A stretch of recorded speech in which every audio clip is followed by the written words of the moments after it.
What's up, everybody? Welcome to Action Movie Anatomy on this lovely Wednesday afternoon. It happened, guys. They made it. They made the sequel to Independence Day 20 years later. The movie we grew up watching every single 4th of July finally has a sequel. We got to see it in theaters. We can't wait to break it down for you guys. This is Action Movie Anatomy. Stick around. We'll see you in just 1 second. Welcome to Popcorn Talk, featuring movie discussion, news, and interviews. Popcorn Talk. We talk movies. And now, here's Popcorn Talk's Action Movie Anatomy. Boom! What's up, everybody? Ha Oh man, yeah, you did the haha. I did it early. Yeah, it was I good. was off. For those of you wondering what's happening, this is Action Movie Anatomy. We just opened the show with getting jiggy with it. With Getting the best jiggy part of Independence Day Resurgence. with it. This is the hit song from the Will Smith record of the same name. Big Willie style. Oh no, you're right. It was Big Willie style. Yeah, I just had a slip up. I mean, this was between this and Welcome to Miami. Welcome to and Miami.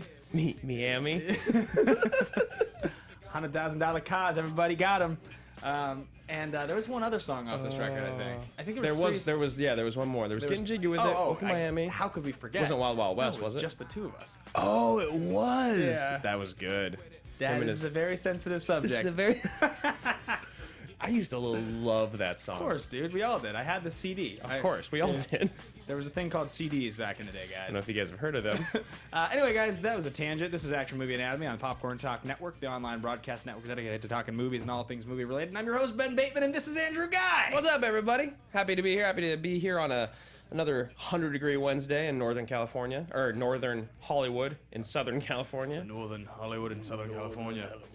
Yeah, I saw this movie on Monday night. How was that night? I did not drink enough Yeah. to enjoy it as much as I think I could have. Unfortunately, had I drank enough to enjoy this movie, I would be sitting here hammered because I saw it 3 hours ago. Yes, you did. We did all of our research prep and all of that, and then I saw the film. I feel like we're trying really hard right now. Well, so guys, you probably see it on the screen, but we're covering Independence Day Resurgence today. And this is the sequel to the classic film that came out when we were kids that we both saw in theaters. I had the toys. Yeah. You know what? I'll be right back. I'm just gonna shut it. You just keep talking. Yeah. Yeah. I'm just gonna do it. Excellent. He's shutting the door on the idea of this movie being any good. Just kidding.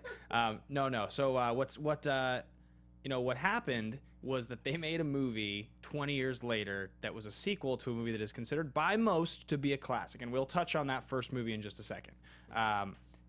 Weirdly enough, they didn't put Will Smith in the movie. There are reasons. There are different theories. There are things on record that prove one way or another what happened. And it's crazy because when I originally heard that he was not going to be in the film, I was pretty happy about it. I'll be honest, because I don't know if you guys remember, we covered the show about a year ago. Oh yeah, we covered the original Independence Day movie on this show. Yeah, Autumn Chickless, our good friend, was on. She did the review with us. That episode is available audio and video. You can go find it. Yeah, and you and I were both sadly let down by watching that movie again. We did not remember it being as good as it was when we were kids. Yes. So I'm going to touch on that really quickly, and then we're going to get into the full episode and kind of all of our thoughts. So first and foremost, we cover action movies on this show. Those action movies usually adhere to 4 basic rules, aside from being made after 1981, which is kind of a loose rule. Rule number 1, the hero always plays by their own rules. I guess, sort of. I don't even really know who the hero is in this movie. It's a trifecta of heroes. No, it's like a quintuplets or something. It's a pentagon. There's like 5 people. Yeah, there are. And I guess they all play their own rules, sort of. They're trying really hard to show us that they all do. And yeah, I don't even know. I mean, technically, they all do play by their own rules. If we're going to go with all 5 of them, which you kind of have to, they do all play by their own rules. They all think they're the smartest people in the room, which, incidentally, is the second rule. The hero and the villain are always the smartest people, or things, beings, aliens, whatever. In the room, yeah, I mean, the Queen Hive alien, she's definitely the smartest. She tricks them. She baits them. She baits them. We're going to lure it. And the movie is driven by a police, military, or political figure. Yep. Is rule 3, they're military. Rule number 4, the movie contains a minimum of 1 explosion. Roland Emmerich is great at explosions. Okay, that is one thing that this man can definitely do. He explodes the shit out of things. Yeah. He exploded. Super sweet. He exploded our expectations. So those are the rules. We are the two hosts and creators of this show, along with Stephen Lemieux, the executive producer of the Popcorn Talk Network. You can find me on Twitter at Ben Bateman Media. You can find the show on Twitter at AMA Podcast. If you guys interact with us, it's always a lot of fun. If you have a differing opinion. And Mr. Andrew Ghai, where can the folks find you? You guys can find me at Andrew Ghai on Twitter. And of course, I wanted to point out lastly that we did do that original film Independence Day. So you're going to hear us say a few times throughout this episode that we don't think Independence Day 1 is the greatest movie. And it's a controversial opinion that we didn't used to have. When we first did that movie on the show, we considered that movie to be in the same echelon as like The Rock and Con Air, Speed, Point Break. Like there was a list of movies that we came up with when we started this show that were the movies that we knew we were eventually going to do. And Independence Day, everybody remembers the speech. That's how this movie opens. The speech is incredible. Everybody remembers these great Will Smith lines, "Welcome to Earth," and all these things that we saw as kids, like the alien head opening and freaking everybody out. I mean, there was just so many things about that movie that as kids seemed iconic. And sadly, when we went back to watch that movie again, it lacked a lot of the punch. A lot of things that we thought were great as kids had really aged poorly. Yeah. Except the speech, which is incredible. Which is still very, very good. And I find it hard to think, because I was sitting there and I was like, if I was 8 or 10 or 14 watching this movie right now, did you have the same thought while watching it today? 100%. You're like, I bet a lot of this would be sweet. But at the same time, Will Smith and Jeff Goldblum were sweet in a different way when we were kids watching this movie. The lead character in this movie, all 5 of them, they don't have that. They don't have the movie star charisma that Will Smith had in the 90s. Now, the fact that it aged poorly over the last 20 years doesn't take away from the fact that it was awesome at the time. At the time, yes. So what I will say is I did not like this movie. We're going to talk about this movie at length, and there are things, of course, to talk about in any movie, whether or not you like it or dislike it, that are fun to talk about. If you really, really, really enjoyed this movie, if you thought this movie was awesome, and on top of that, you think the first Independence Day is awesome, we respect your opinion. We were on board with your opinion of the first Independence Day for a long time. Absolutely. And zero fault of yours for feeling that way. This might not be the greatest first episode of this show for you to watch if you feel that way. We've done 60 episodes. We have a catalog with 6 million or so hits on YouTube if you want to go find other episodes. There's even a best of year 1 episode you can find that'll direct you to the funniest and most entertaining episodes. I think this episode will be entertaining, but I just want to give the precursor because every episode of the show has to be treated like radio. It has to be the first time you find it. Right. If you're finding us for the first time, we're not negative people. This movie just We're honest people, okay? And sometimes honesty sucks. Sometimes it fucking sucks, just like this movie did. This movie was just kind of a letdown. So that's where we're at. Let's get into it. We want to cue the trailer, and then we'll get into our games. Let's do it. The trailer was sweet. Oh, of course. I was excited. Yeah, me too. I like that that's just like become an alien sound. Yeah, that, like, totally. Reverberating. We found something out here. Nothing about Something only you might understand. nothing about the movie was this dramatic, No, not at all. right? Oh my god. Spoiler warning, guys. We're gonna give away some of the moments in this movie. Like, this is so engaging. Yeah. Ready for this. I'm getting tricked into wanting to watch it right now. Technology to strengthen our planet. Yep. Nothing can prepare us for the third movie that's coming. Ugh. I see them in my dreams. They're coming back. They're coming back. Pullman. They're coming back. Once again, be fighting for our freedom. Not from tyranny, oppression, or persecution, but from annihilation. The fact that they redid that scene with Bill Pullman was just so lame. It was so awesome in the original one. It was scary. The new speech you're talking about, or which? The Oh, in the booth? the translating the alien using him to talk. Yet another thing that made no sense. No. They're just... They get so much mileage out of that original speech. Uh-huh. William Fichtner becomes the president? What the hell? Yeah, that was just like...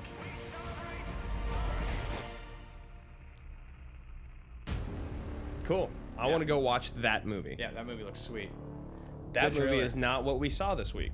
No. That is definitely bigger than the last one. I will say the sheer magnitude of the alien ship and Yeah. everything was super cool. Yeah, and you know Zach Wilson, who's our buddy, who does Sci-Fi Weekly. It's a brand new show. Brand new show, just launched, and it's on what 1 o'clock? It's today. Yeah, today at 1 o'clock. It just happened. Yep.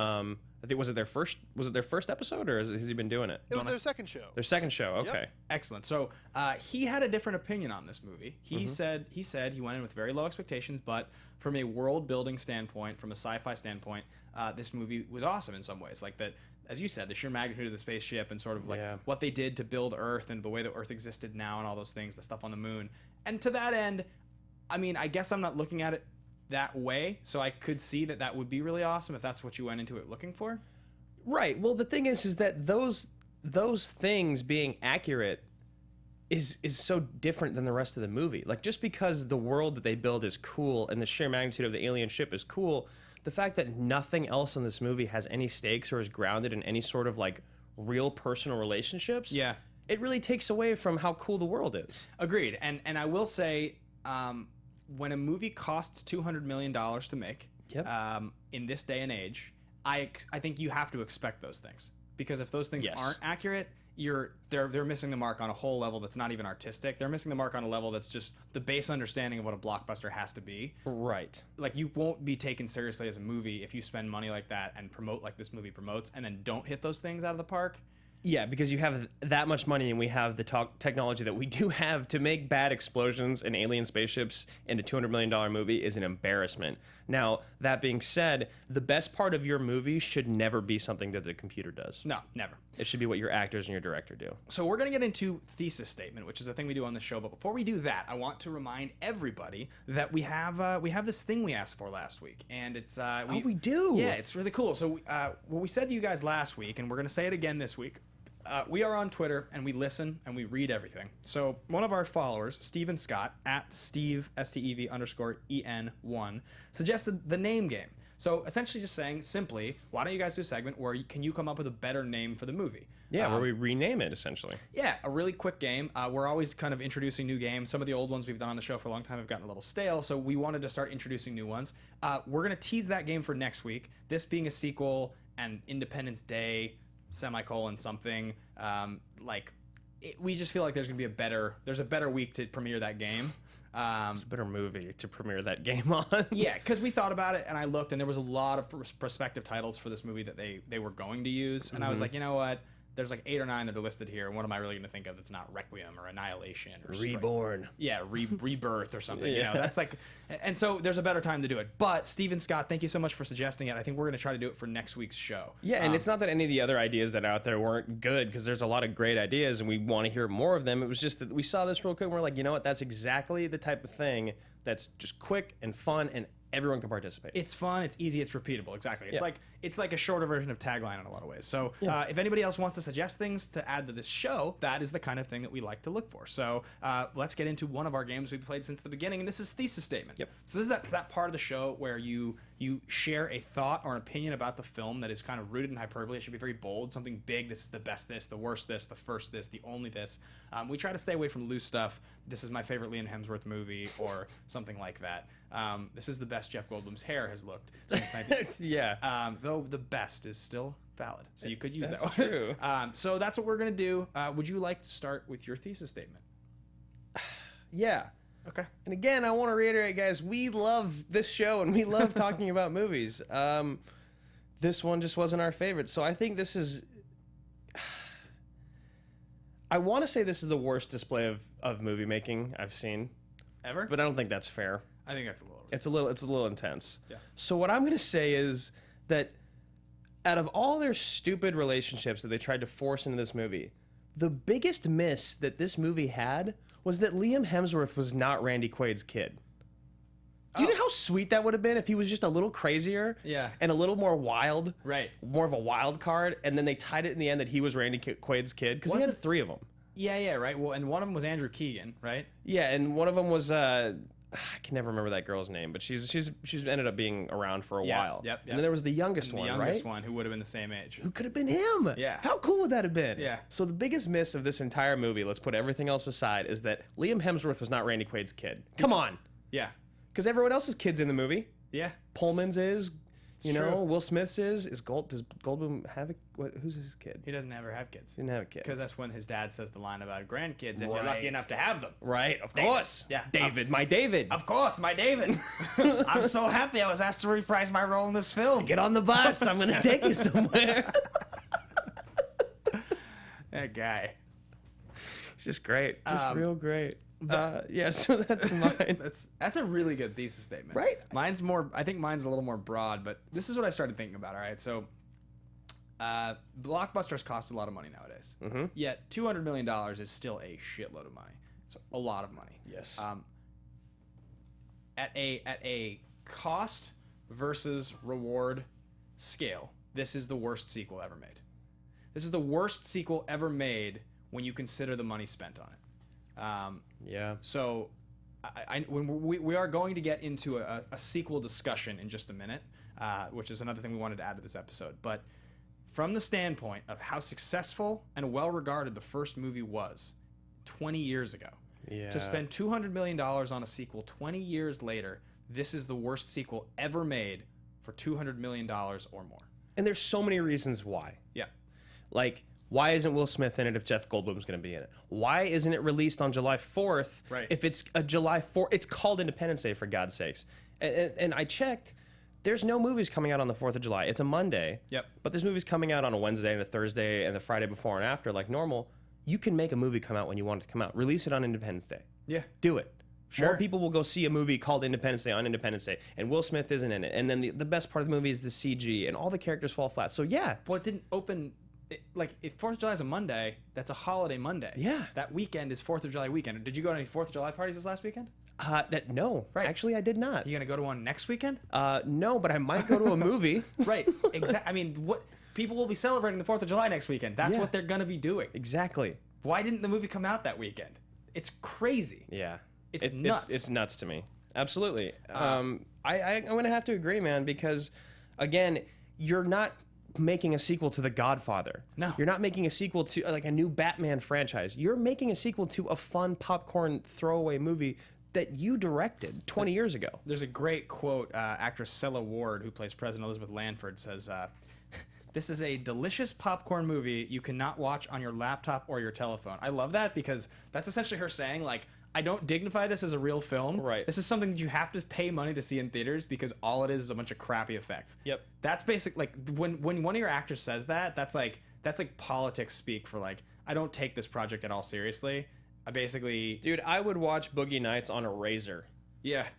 On a flip phone Razor, if I could, I would watch that whole movie. You just on there. dated yourself. I hard. really did. No one even knew what that was. Razor telephones were these old flip phones from like 10 years ago, I would watch it on that screen 15 years ago or something. because the acting is actually good. It was pixelated. So that was so bad. Yeah. Those things were sweet. I interviewed Kristian Ochoa yesterday, who's on Animal Kingdom. And She is gorgeous, by the She's a way. very attractive woman. Yes.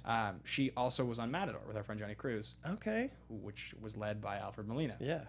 She was telling me about Molina a little bit. Those were some of the questions I wanted to ask. Is he awesome? She said he's just the coolest. Oh, he seems like the fucking coolest. She said he was like she said he would come on set and just kind of be like the elder statesman, so to speak. And his big motto would always be like, as actors, we cannot complain. You cannot complain. And he would say, because if you think you've worked 15 hours and you're cold and your feet hurt and you have a headache, guaranteed, if you say that out loud, there's a guy next to you who's worked 25 hours, who's colder than you, Yeah. who's worked longer, and who's getting paid a fraction of what you're I was getting just gonna paid. say getting paid way less than you. So you shut your mouth, you come to work, you do your job. Yeah. Which I think is a good attitude and a good. It's a cool. He's such a good guy to have that attitude. Of right? course. Yeah, because it's like Molina is like a classic character actor, but he's never he's- been a star. Right, and he's so respected by everyone in the community. Yeah, I mean he's a star. He's Doc Ock. But Yeah, but yeah. Yeah.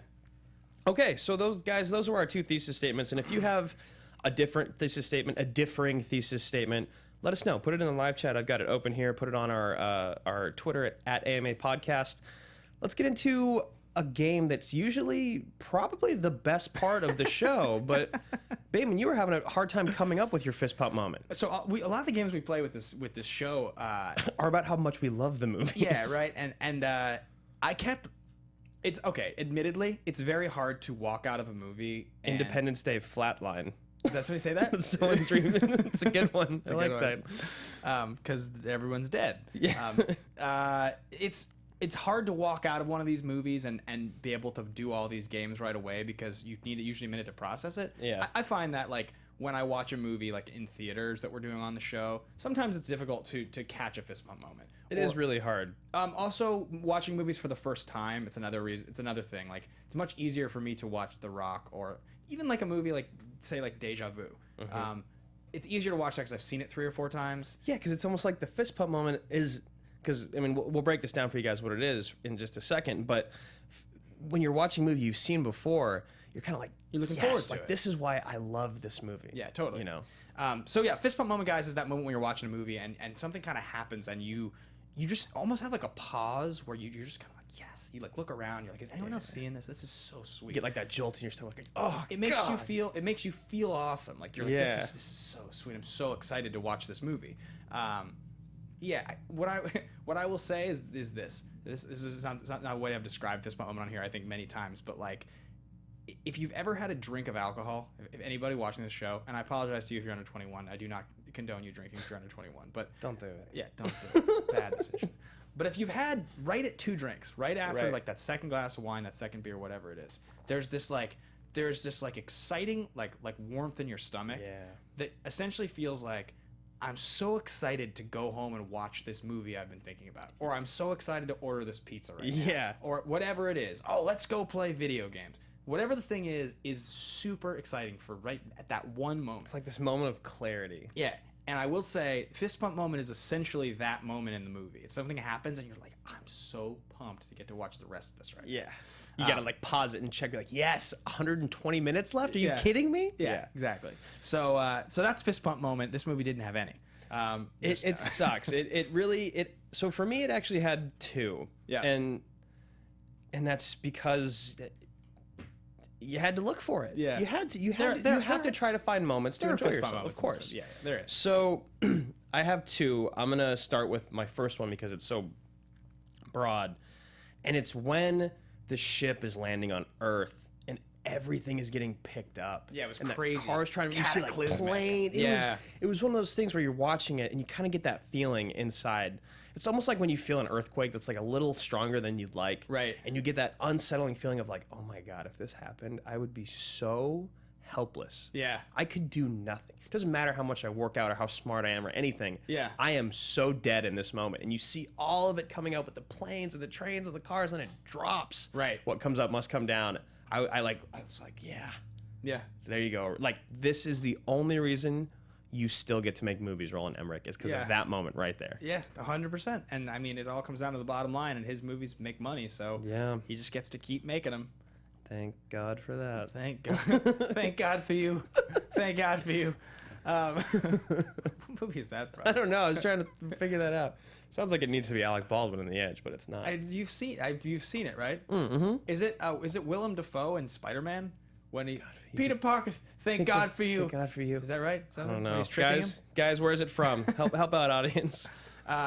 Anyway, so I think I was trying to decide what my fist bump moment was. I think it had to be something to do with Goldblum.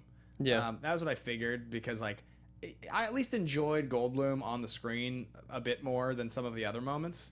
I mean, he was the best part of the movie. I guess, right? Yeah, he was. I liked when you just like, okay, when this movie was so fucking bad. I loved it. It was like every time I was in the gym today and you would text, or I would get a text, I was like, I bet that's Ben. And I bet he's complaining about the movie. I was texting all throughout the movie. Yeah. I felt terrible. That's how bad it was. I would say that the sequence when that like sphere comes out of the wormhole and God. the sphere comes out of the wormhole and Goldblum's like, no, we shouldn't shoot it. We have to figure out what it is. And they're like, fuck it, shoot the thing down. And the president's like, let's do this. Or she says some line She has like so that. many of those lines just like, execute. Yeah. Let's go. Like, She had one of the lines that was like, let's do this. Yeah. Or something about like blowing up a spaceship. And like they shoot it and the thing goes down and like you're basically like my fist bump moment was like, you're all gonna die because there's no way that you're ship, so stupid. because you're all so dumb because you've clearly learned nothing from the past. Yeah, don't listen to him either. He's the one that saved the world. Don't listen to him who saved the world, who you're clearly going to try To to help get to save- save the yeah. world. And the thing he tells you to do, which is don't shoot this sphere down. No, we're gonna shoot it. We're going to shoot it. And then how about the fact that the sphere goes down and there's a parade going on and nobody on the moon is doing a reconnaissance mission to get the thing that they shot down Trying to remember. except for Goldblum. Oh, right. Liam Hemsworth. They're like, they're like, yeah, just leave it. leave it in the crater. It's dead. Yeah, just leave it in the crater. We shot it down, totally good. We won, aliens. Yeah, we beat him. Let's have a parade real quick. Robert Loggia. Okay. Rest in peace, Robert Loggia. So yeah, that's good. That was my fist bump. I understand that because that does happen in movies. You're like, yep, you're dead. Yeah, you're all dead gonna one. die. Yeah, and I'm gonna enjoy it. Were you surprised at all when the president and all of her advisors get killed in the bunker? Nope. Really? I would a little bit of like, they can't be dead. They'll come back. Oh.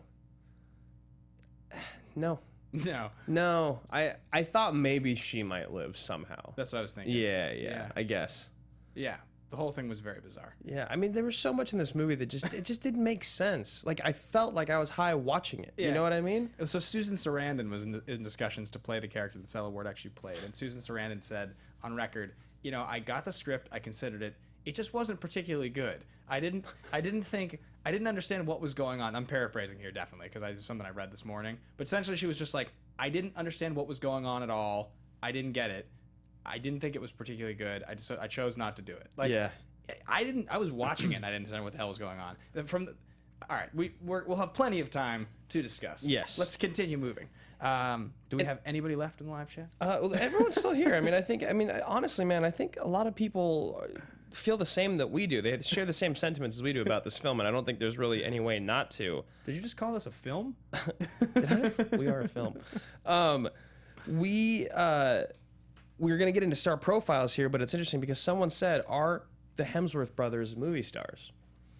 And it's tough because I do believe Chris Hemsworth is a movie star.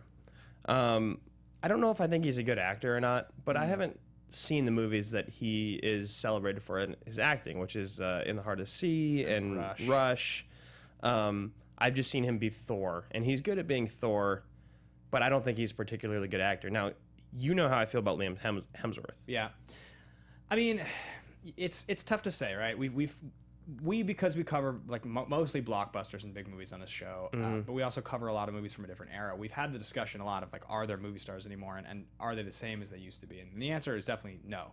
It's not the same. There are still movie stars, but they aren't the same. So a great example of a guy that we just recently discussed was Ryan Gosling. Yeah.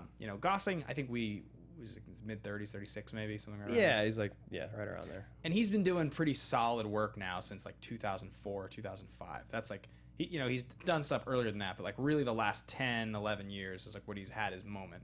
Oscar nominations, big budget movies. He's starting Drive, Crazy Stupid Love. Like the guy, he is as close to A-list for like a younger actor who's like kind of at a younger point in his career than I think you can get. Like he's because he has the track record. We love Tom Hardy. He's got the track record. Yeah, exactly. But he's got the track record, and he's got this range that these other actors haven't touched on yet. Yeah, I think Hardy is like they're close. both they're sort of like both like A minus. Yeah. Both of them. Like they're as close as you're getting right now, unless you're like DiCaprio, who again DiCaprio's been around doing work since '97. He was in Titanic as a kid, or earlier '97, but obviously Titanic is '97. Right, that's the moment. Yeah. And then he's got the Oscar. So he's kind of still part of another generation. So you look at a guy like Liam Hemsworth and Chris Hemsworth, I guess Chris Hemsworth, what was the first Avengers movie? Like 7 years ago, 6 years ago? Something like that. Five, 6? Yeah. I mean, that's kind of the breakout for him. He's made 2 Thor movies, the third one coming out, right? He's been in the other films. We mentioned Rush and In the Heart of the Sea. I mean, he's a movie star, but you're not going to make... I don't think that you make a movie like...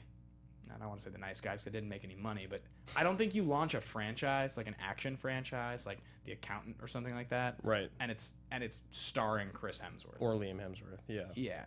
Chris is more famous. Absolutely. Admittedly, he's done better work and more work. Yeah.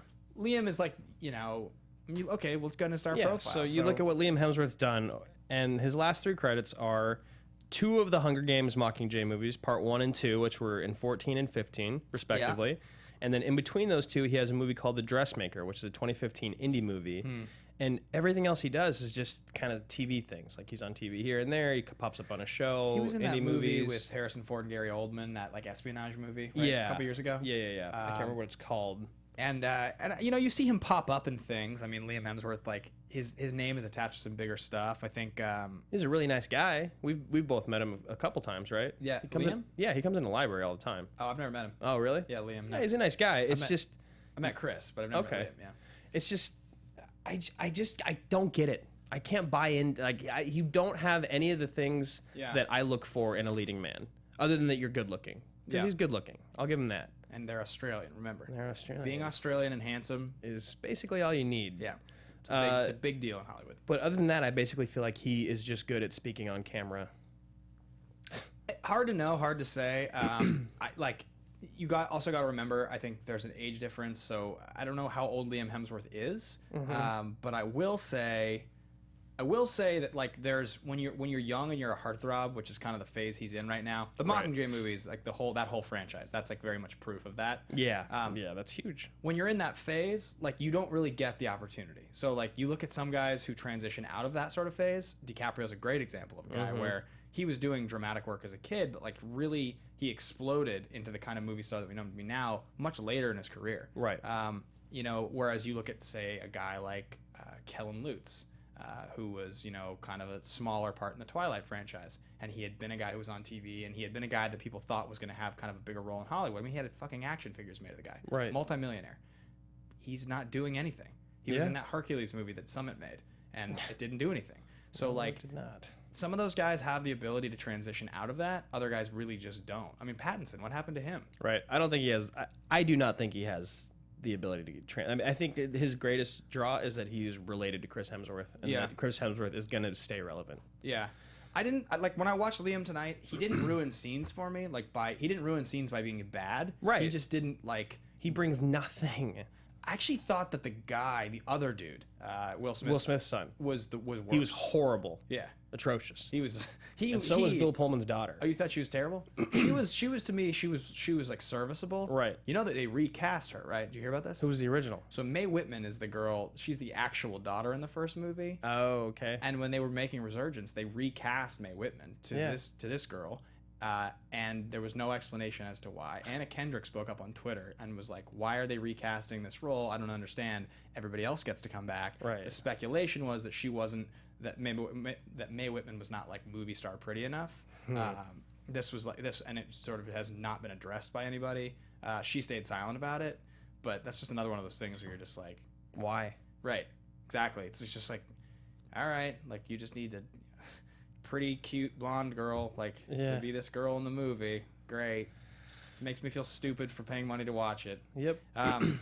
So sorry, go ahead. Yeah. So as far as Liam goes, I'm not ruling the guy out. I think I'm a little less down on him than you are. I don't give him that much credit. Obviously, when you get the majority of his success is being put in that franchise. Yes. That's a huge franchise.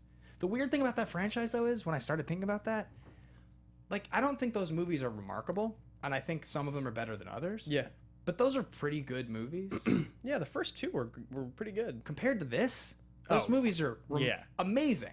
Like, yes. Because I would watch any Hunger Games movie over this movie. Because there's those things, there's this moment where, like, you and I talk about this off camera a lot. We don't talk about it on here as much, but, like, yeah, we love action movies. Don't get me wrong. They're amazing.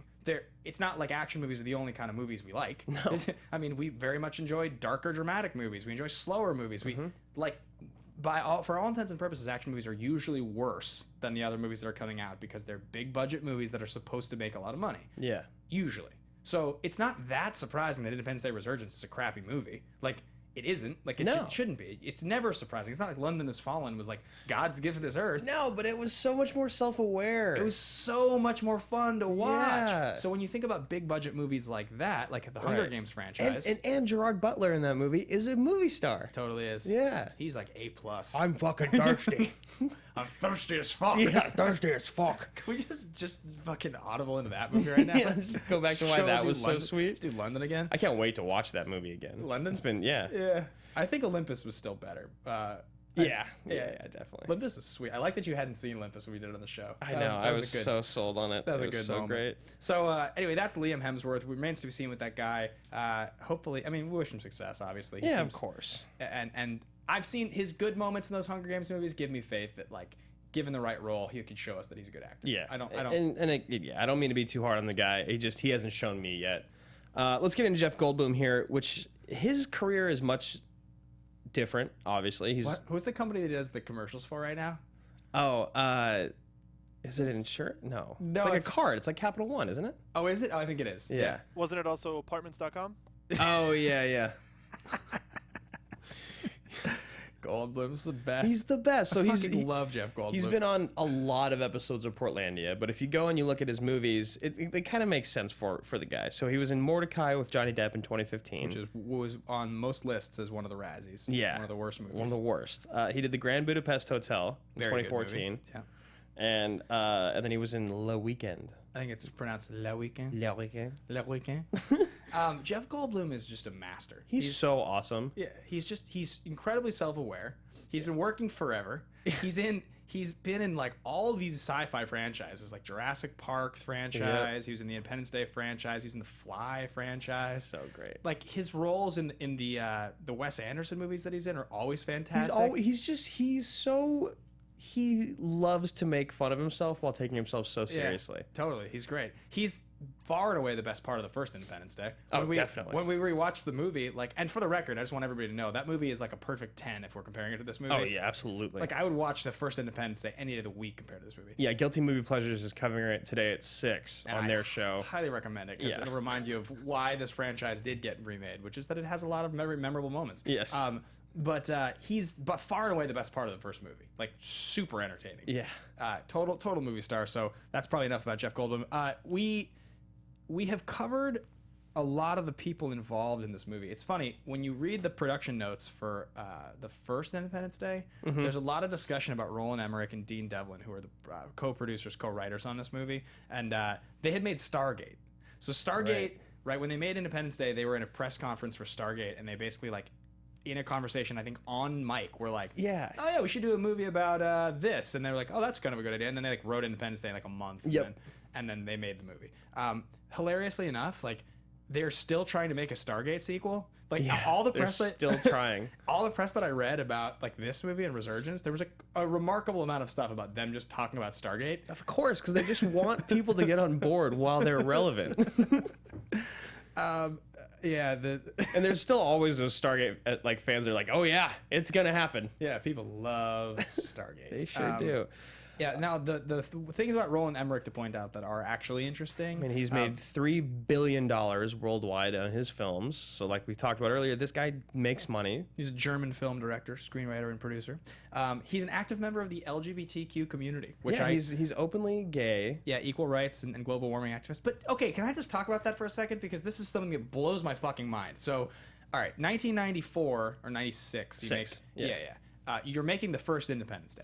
There are no gay characters in the first Independence Day. Okay, yeah. I was wondering where you're gonna go with this. So I don't think there were. If there were gay characters in the first Independence Day and we didn't know it, which seems to be the case, which is Brent Spiner, Right. Dr. Okun. Yes. He apparently was gay and we didn't know. Understandable. 20 years ago in media was a different time. And I want to know, audience, is that what you guys got too when his partner scientist died? Because that's what I got. That's who I was watching the movie with, got, and that's what you got. It's true. I guess we are assuming a lot. That I think for me, the extremely effeminate actions, taking care of him, holding hands, calling each other baby, and Yeah. like this was supposed to be a sweater. I mean, I guess they could be really close friends that just had a very affectionate relationship. No, they have to be. And so if they are, why not own it? Because clearly what you're trying to do is you're trying to spark up an issue that people are going to talk about, what we're doing right now, so that people are talking about your movie, so they go see your movie, so that they can figure out for themselves what it really was. Didn't you feel like the humor though was like gay comic relief humor? It takes away from it. Like it wasn't even taking the relationship seriously. It was kind of offensive to me. It was If like Will Smith's son's wife, mom, whatever, so if the kid watches his mom die in Yeah. front of him, and they've spent 20 seconds and a minute scene between him and Liam Hemsworth to make him get over it, and Bill Pullman dies, all these people are dying, and you're going to spend and these are people that you've seen in another movie. These are characters you care about and you know. Yeah. And so they're going to bring in this new guy that you, even if, I don't think he was in the first movie, and if he was, you don't remember him. The other guy, yeah, I don't remember him. And you're going to make his death the most heartfelt moment of the movie. And then you're going to try to pawn it off as a homosexual relationship, but then like kind of try to like take a jab at it. It made no... It was actively uncomfortable to watch because I felt like I was being manipulated to feel a certain way, and at the same time felt like it was a Michael Bay moment of like poking fun at a stereotype. The whole thing was just like, I don't get this. The fact that Roland Emmerich is an active member of the LGBTQ community is even more surprising. How could that happen in his movie? Like, why would he want that relationship to be that way? Like, that was the comic relief. What? Yeah. But it's like when the character, the barber in The Rock, who's like very, very, very, very clearly a gay stereotype, that's from '96 and it's a Michael Bay movie. That's what I felt like I was watching. Right. Right? In their dialogue. Yeah, except for it's just aged 20 years, so it has to be a little bit more subtle. All right, let's get to producers. The people that brought you Stargate. You see? Yes. Exactly. Usually we have like a few paragraphs. We have a sentence that says the people that brought you Stargate. No, we've done enough research on these guys. Basically, what we can gather from this is that the team that worked on this movie is a team that works on a lot of these big budget movies together. Yeah, it's from his production company, right? Yeah, Emmerich's. Yeah. And they've stayed a pretty tight team this whole time. So I don't think we need to cover too much more about that. I mean, some of the questions you guys probably have are some of the same ones we have as far as production development goes. There's a couple conflicting reports as to why Will Smith wasn't in this movie. The biggest of which is that he asked for $50 million over 2 sequels, and they didn't want to give him $50 million over 2 sequels. That's one report. The other report is that Smith said in an interview he had scheduled several movies during the time they proposed the film to him, that he was working on Concussion and Suicide Squad. He was going to have to decide if it was going to be Suicide Squad or Independence Day. That, you know, the world was... I think his quote was like, the world is just so fixated on nostalgia and the set pictures look so great, but no, I'm going to do Suicide Squad. So I'm not sure which is true. You know, it's all been written about. I think this should be a lesson learned. I saw that on record, Emmerich and Devlin were talking and saying that they thought that Smith being in the movie would be too distracting as far as like a marquee name. Right. That, you know, that you get a lot of the old characters mixed with a lot of new characters. They wanted to create something new because apparently there was a notion that they were trying to create essentially like their own Star Wars franchise here. That's what they really wanted, was to sort of they want to pump out movies because the studio that did this film Fox lost Star Wars to Disney. Right. Yes. And so they were trying to replace it. And I mean, I get that. It's just like I think this is just not the franchise you should have banked on. Yeah, it's like, don't outsmart yourself. It's like if you really go to the... Think about the guy who's sitting behind the table in the building that's the executive writing the checks. And the guy who's like... Okay, here's a good example. So I'm a big Motley Crue fan. Mm-hmm. Huge Motley Crue fan. And I've read their biography a couple times. And there's a great part of the story when the lead singer Vince Neil leaves the band. It's like 1991 or 92, and they'd had like 10 years of huge success, platinum albums. And they hired this guy from a grunge band called The Scream. Anyway, long story short, they put out an album with him as the singer. The album flops, and they go into their record label. And the guy sitting there, who's like the head of the record label, he's like, all right, what do we do? Get rid of this guy. He's not a star. Bring back the guy that's the star. It's that simple. All right, get out of here. So they bring back Vince Neil, right? Right. Now, the band didn't necessarily succeed, but that line of thinking is usually the correct line of thinking. Right. So Will Smith's a fucking movie star. And he just made a movie that had Academy draw. Yep. You know? Yep. Bring him back. Yeah, if he wants $50 million, give him $50 million. Yeah. If he wants $50 million and he can't make it right now because he's making Suicide Squad, then wait. Right. You guys didn't even release it on July 4th. You released it a week early. You guys can release it. You can wait. Yeah, I agree, man. And this is what I was trying to say in the very top of the show, was that I was so happy that Will Smith wasn't in this movie. After watching it, I really think he would have made it better. 100%. It would have been so much better. And because he would have been the way he was in 96. Yeah. But with the knowledge of who he was in 96. So he would have been like playing himself but kind of poking fun of it, being older. And it would have been, for people like you and me, it would have been like, oh, yeah, this is exactly what I missed. And then him and Goldblum going off of each other. Like, it would have been so cool. And then bring the kids in. Who cares? Jeff Goldblum and Will Smith then can talk shit to the kids the whole movie, and that would have been amazing. And they can set it up for the third movie. Yes. But like, you can't make the sequel without him. Also, the fact And that then kill Will Smith then. yeah, they reference Will Smith for a second. Your father would be proud of you. Did they ever reference how he died? No, I don't think so. Right? It's not even a thing that happens. And if they might have. I don't think so. Yeah. No. Anyway. All right, so that's enough with production development. Let's get into the numbers here, which we've been talking about. These are numbers as of last night, by the way. I didn't check today. So the studio was Fox. This movie cost $165 million to make, plus its $35 million PR budget, if you will. And it opened June 24th, 2016, ... WTF, I wrote on here. Again, why? Just wait 2 weeks. Domestically, it's grossed 44. Worldwide, it's grossed 99 for a total of $144 million. This movie is going to make its money back. Yeah. That's not a question. Is it going to make enough money to replace the Star Wars franchise at Fox?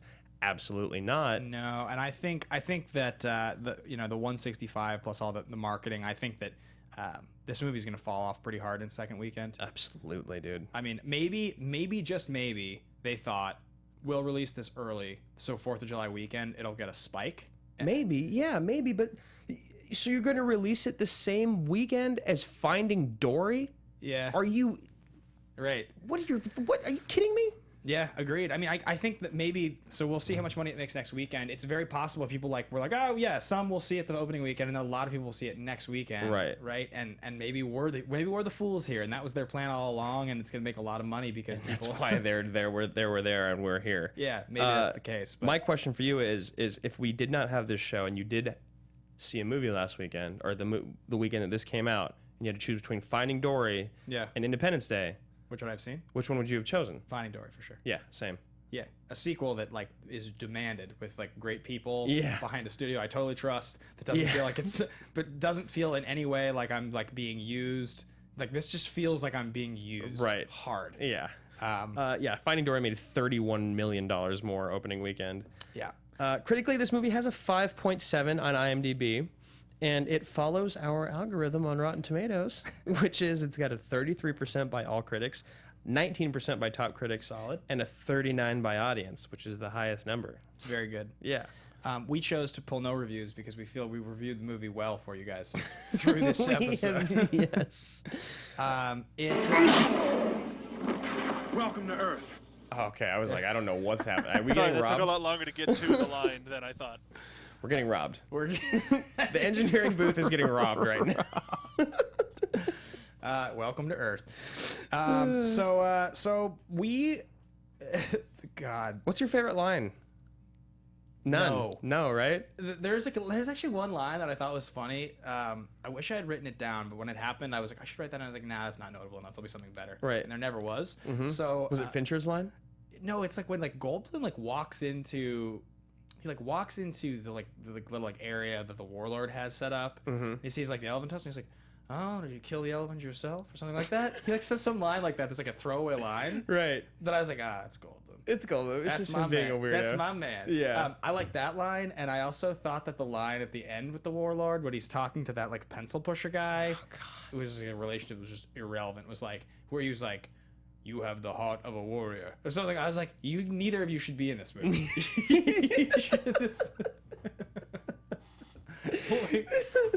Yeah, that is exactly my sentiments. Let's go through the relationships of the movie that didn't ever need to be on screen. Okay, so those two for sure, definitely, 100%. The kids on the school bus and David's dad, 100% did not need to be there. Never needed to be in the movie. How about the guys? How about the guys on the ocean that were monitoring the drill? Oh, they were important. I mean, I guess because the Tell satellites them we were need down. $100 million. Yeah, They said deal. Cool. Great. Sweet. Let's keep cutting to you for the next hour of the movie to check in to see that you're close. Just give us the damn scale on the screen. 22% until the core. 2% till the core. Get your underwater aquatic satellite shit that you don't need to explain to us. I mean, those probably were the least offensive of the three. Yeah. But then even the whole history between Hemsworth and Will Smith's kid. Yeah. That didn't even need. They could have just not known each other and been indifferent because they're both two young hotshots. Completely. It would have been way better that way. Oh, instead of them continuing to talk about this thing. I almost killed him. And then it's just him watching on his phone the video of him almost killing him. Yep. Why? Yeah. What? You have that on your phone? Of course he does. He watches it all the time. Get on Snapchat, man. What the hell? Yeah. There was also just like a lot of sequences that were like, I noticed this more and more and more now, but like basically just blind exposition because like they didn't want to have to explain things where she's Right. like, what'd she say? She's like, he's like, oh, I'm going to see such and such dude. I'm going to see Hiller. She's like, remember, you almost killed him. You know, you almost killed him, remember? And it's like, yes, of course he remembers. Do you really need to say it out loud? Let me guess. He's standing behind me. Yeah. I was like, ugh. It's all the worst. I think my favorite line I actually legitimately laughed at one point. Okay. And that was when they're like taking off or whatever with Goldblum. Yeah. And they hit the fusion drive. And then they get there or whatever, and then he's like, "Did you just pee in your suit a little bit?" And he's like, "Yeah." And he's like, "Me too." I actually thought that was funny. That was a funny line, because Goldblum was funny in it. Yeah. The other one though is because it's classic action movie line. It was when Yeah. Fincher he just calls his wife out of nowhere. Yeah. Pack your stuff and go to your sister's. Don't tell anybody. That was the line. I was just like, "Yep, here we Yep, go." of course. Needed to be in there somewhere. Yeah, right. Yeah, those are my. Get in a car, drive on the open road with a bunch of people that'll probably crash into you, and probably everybody's gonna die anyway. So. Yeah, because a plane that's landing the size of the Atlantic Ocean. Yeah. A spaceship. This movie. So it's funny because someone actually said in the comments this movie has to be last place on both their lists. Well, we didn't pull the lists. Of course not. I believe the worst movie on your list. Is Top Gun. Oh, is it behind the Taking It's of Pelham? Taking and then Top Gun and then When we do our this. re-rank next time, I know you're gonna move Taking up. I know you're going to, might. because I know you've watched it a few times since. I definitely will not have. I don't think I'll ever have a worse movie than this on our list. I'm pretty certain, off of memory, that the bottom movies for me are like it's like Furious 7, Demolition Man, Rambo 2. Yeah. Mortal Kombat's on there somewhere. Mortal Kombat might be the worst movie on the list. This is the worst movie we've ever done. The worst. Yeah, there's no question for me this is last place. And there's no question that none of the characters rank. Oh no way. Yeah, not even close. Brent Spiner might. Yeah, Brent Spiner. Okay, so do you want to get to the next segment? Yeah, I definitely. think this is a good one. So we decided that once again, recast and all that, like recast, if you guys haven't noticed, is just the thing we've been getting a little tired with. Yeah. It'll be relevant with some movies for sure. There are movies like, okay, a great example of this was The Edge. The Edge is a fun one because you have like, I think my suggested recast was like Tom Wilkinson and like Colin Farrell or something. That's great. Yeah, but it was like, that's fun because it's like an old enough movie and the concept is original. You're not dealing with a bunch of like franchise things. Yeah. This is weird, obviously, trying to go back in time. Most of these characters are from the original movie. So, Right, and it's like we jump 20 years. It's been 20 years, so we're gonna do something completely different today. We've been doing these lists lately, and I actually really like this idea. Yeah, I think this was fun. So this is one of those movies that comes out where everybody's like, oh, they're finally making the sequel, and it's difficult to stomach as a movie fan when they do this because there's a certain part of being a movie fan that is like seeing people on screen look and sound the way you remember them to look and sound, and you become very attached to that. So it's hard sometimes to watch. Like Pullman's voice had changed. He kind of didn't sound the same. It's He nothing got kind of weaselly sounding it or wasn't squeaky. anything against him, and like he was supposed to be kind of crazy and like a little fragile, but even so, like he just didn't seem awesome anymore. No. Or like Vivica A. Fox in the first movie was like a sex icon. She was like smoking hot, like and sassy and sassy. Like it's no fault of Vivica A. Fox that this movie happened 20 years later, but like that just sort of thing just happens. So when you do take 10 to 20 years to make a sequel, it just happens that like things will change, things will have to be adjusted, and often putting the star in the movie again is going to fall flat a little bit. It's very tough to do it. Yeah. So sometimes it works, and sometimes it doesn't. Drew and I have each come up with a top 5. His is top 5 sequels made 10 years or later that are good, and mine are top 5 sequels made 10 years later that are bad. And we decided not to rank them because there's a ton in both categories. We're just both going to present 5 notable sequels 10 years later after the original in our categories. Yeah, and I posted this on Twitter earlier today, and I think you guys are a little confused. But yeah, there's got to be 10 years in between. You can't just do Lord of the Rings 1, 2, and 3 because and it can't be like anyway. Let's get into it. So I will throw in an obvious one: Indiana Jones and the Temple of the Crystal Skulls, or Temple. I think it's just in the Legend of the Crystal Skull. Donica? Crystal Skulls? Checking on it. Yeah, that's how bad it is. The That shitty it's an Crystal Indiana Skulls movie Jones from movie, and the 2008. three of us can't name it, and we work in movies. Yeah, the last one before this was Last Crusade, and It's that gotta was be Legend. Is it? Legend of the Crystal Skulls or hope something. so. Yeah. It's Kingdom of Kingdom of the Crystal Skulls. Close. And there's a 5th movie being made for the record. Which I bet will be better. It's got to be. Maybe. I It don't sucked know. because Shia could have been so sweet in that. It could Anyway. have been. Yeah. So I have an honorable mention, but I'll just skip it because. So I'm gonna go ahead and say Tron Legacy. Oh, that movie's sweet. It was so good, and Bridges was back, and it was just awesome. I just loved it. It was super cool world. The soundtrack's the best part of the movie. Oh, it was amazing by Daft Punk. Yeah, Dude, so I saw that movie in 3D in an empty theater. It was awesome. Yeah, that movie's Yeah. really good. It's like I don't think that movie is like a classic. Like it's not the kind of movie where I'd be like, oh, I can't wait to watch it again. But it was like Right. I've listened to that soundtrack like 1,000 times. I like Garrett Hedlund a lot. yeah. I think he's. I like Olivia super- Wilde. Yeah. Yeah, it's cool. Yeah, definitely. That movie was well done. Like Bridges had aged, but Bridges hadn't aged in a way that I found him to be like offensive or annoying. Right, and to see young, like the computerized young Bridges was also really cool. Was cool. That movie was just cool. in Yeah. general. All right, I will go next with Godfather Part 3. Oh. Made 16 years after the previous movie. This movie, the piece of trivia that most people know about this is the same one I'm going to reference here. But originally, it was supposed to be Winona Ryder playing the Sofia Coppola role. And she got sick or something like that and couldn't film, so Sofia Coppola filled in. And she turns in arguably one of the worst acting performances of all time.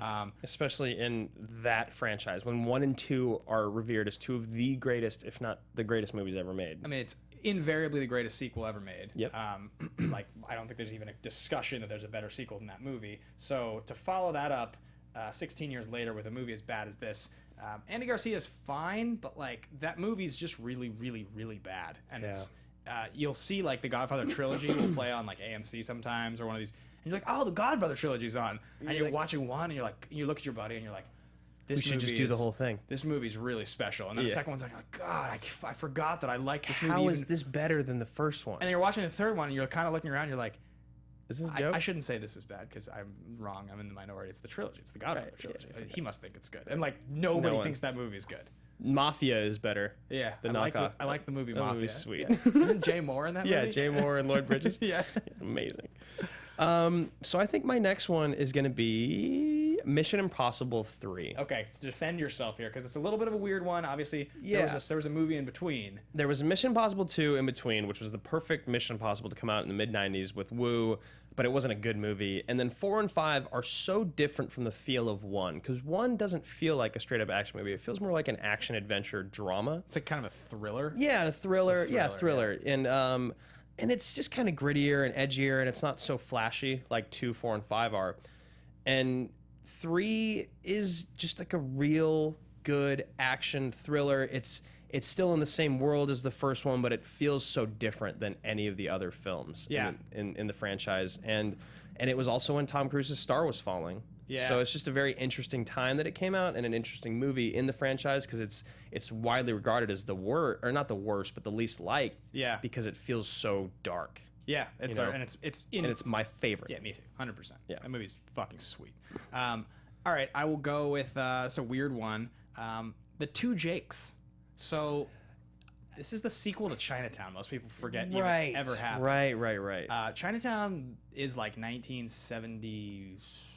I don't know, 76 or something, or Okay. 79. And I think this is like 1990 or 1991.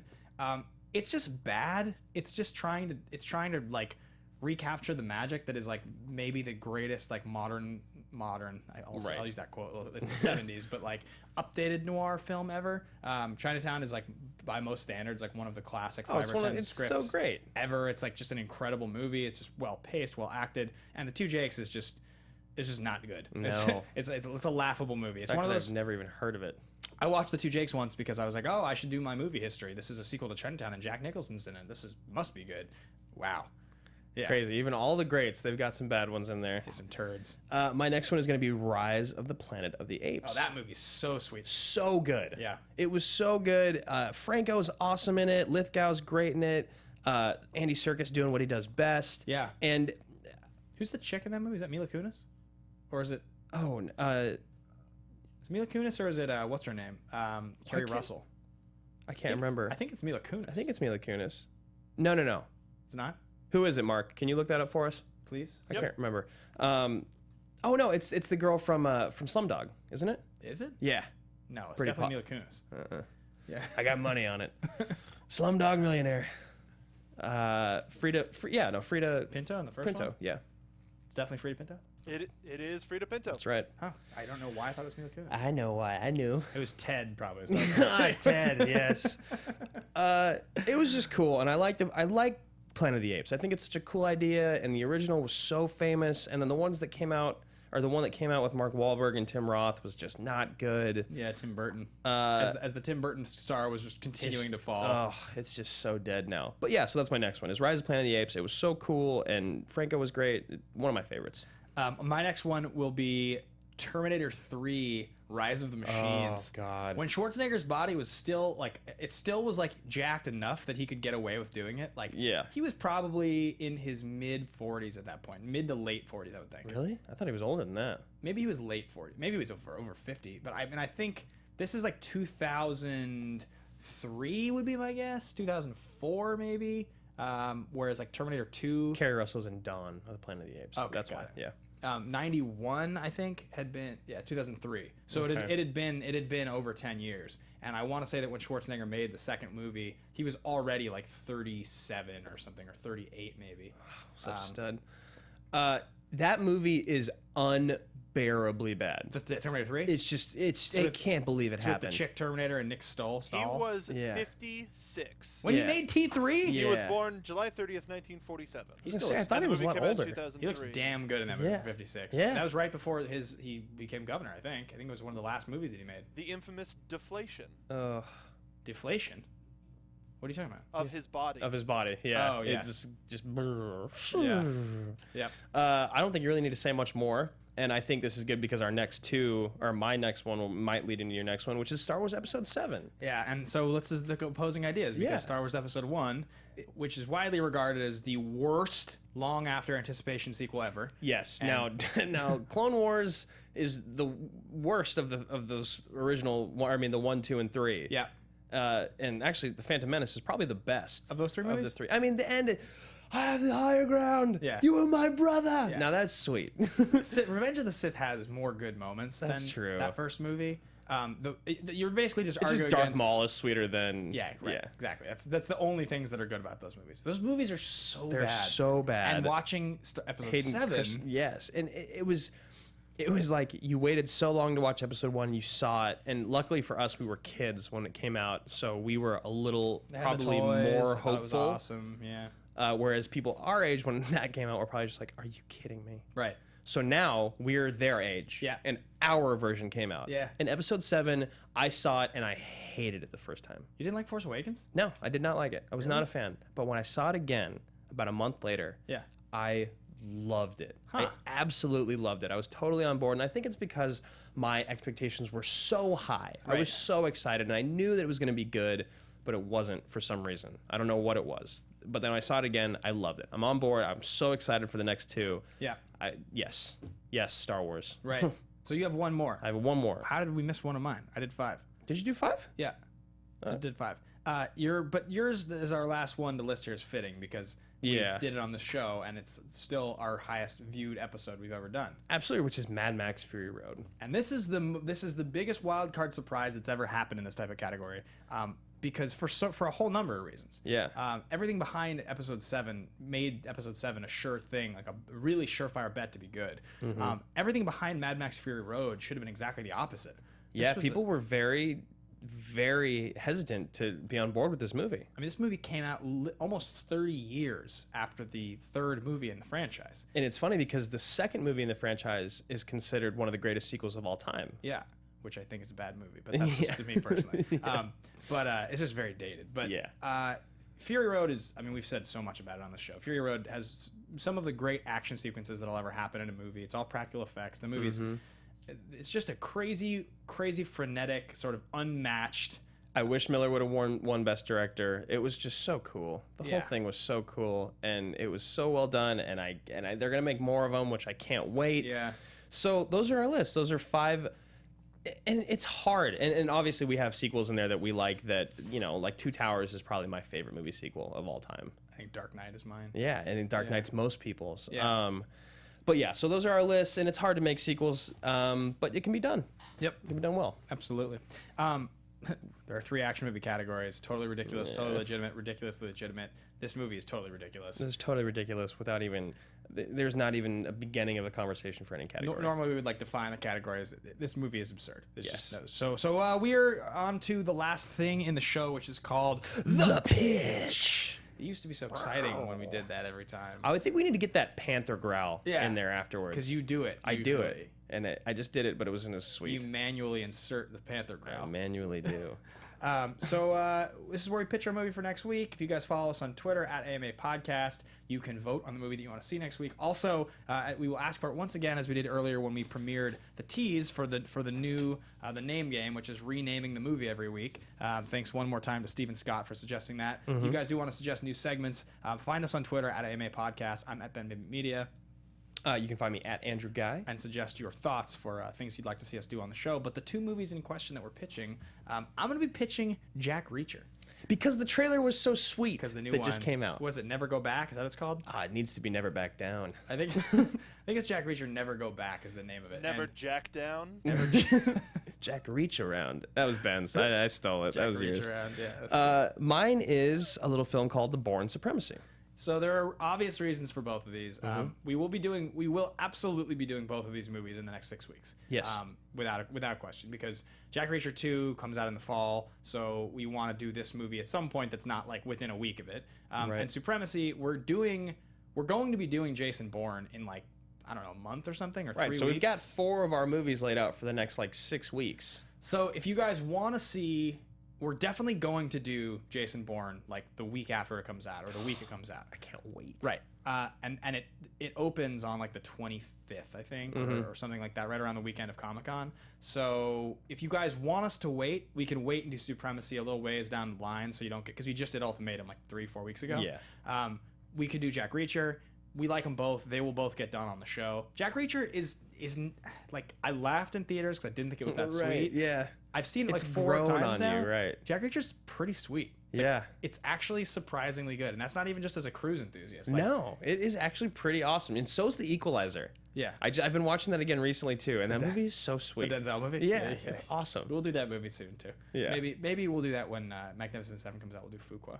Yeah. We should, and then Chris Pine is in the movie coming up soon. Star We're Trek. not doing, we Into can't burn our... Darkness. We could do Unstoppable. So many options. So those are the pitches, guys. Bourne Supremacy and Jack Reacher. Yeah, we'll put them up on Twitter. You guys can vote. Yeah, I think that pretty much does it. Yeah, I think that's it for us this week. Is there anything else that we need to talk about? Maybe we should just apologize quickly for shitting on this Yeah, movie for an again, hour. yeah. Like Ben said at the top of the show, we love doing this show, and we love 99% of the movies that we cover on the show, and even the ones that we don't, we're able to find glimpses of I don't even know what I'm trying to say. The thing is that when we did Jurassic World, we felt pretty let down. When we did this movie, it's just like a whole new tier of being let down. Yeah, I think we're gonna try to make an effort, unless we're just to take a little more time after things come out to let them breathe. Yeah, I think. Then again, they're not always gonna be this bad. So right. That does it, guys. Thank you for watching the show. We will see you same time, same place next week. Stick around and watch Guilty Movie Pleasures at 6 o'clock. Yeah, take care. Thank you. From producers Maria Menounos, Kevin Undergaro, Phil Svitek, and the entire Popcorn Talk Network, we would like to thank you for tuning in. For questions or comments, be sure to visit popcorntalk.com. I'm Sir Richard Wentworth, and this has been a presentation of the Popcorn Talk Network. The views expressed herein are those of the hosts only and do not necessarily reflect the views of the Popcorn Talk Network or its owners or principals.